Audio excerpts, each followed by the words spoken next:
Hello, amigos. I'm in the South Australian scrub. So this week's newsletter is a love note to normalize motion, the sense of motion, life motion.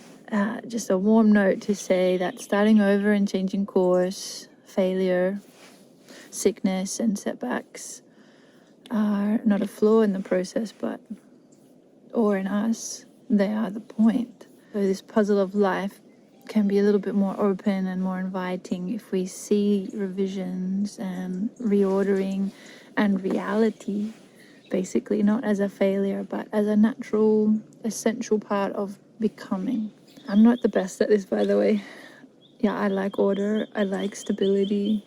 I don't swan through chaos, but I know that the truth is that we need change to wake up, to stay fresh. Yeah, whether we like it or not. A lovely human called Pema Chodron, a Buddhist, she talks about letting go and allowing life to offer us something more inspired, more creative, and more interesting, basically, than what our minds can invent.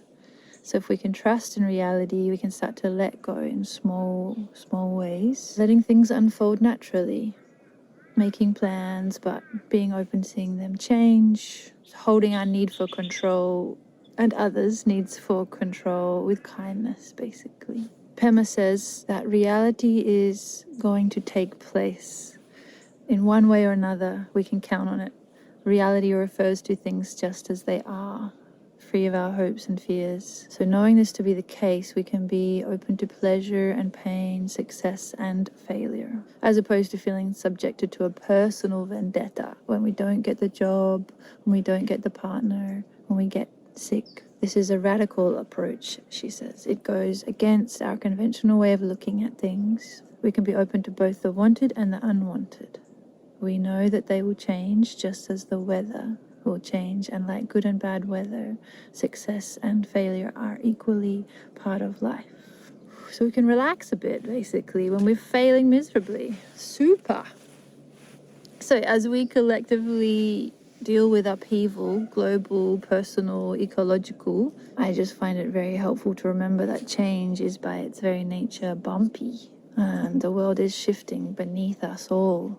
Systems are being unbuilt and rebuilt in real time. So in this liminal space, as the past dissolves and as the future isn't yet clear, all we can really do is be here with as much open-heartedness and curiosity and aliveness as we can. That's where the experiments, I think, are helpful. Breathing, listening. The other thing that's helpful to remember is that no transformation, either of an individual or of society, happens easily and without discomfort. It's not the way it goes. We have to start over again and again, and that's obviously scary, but it's also, if we have the right frame of mind, this let go vibe, then it can also be exciting.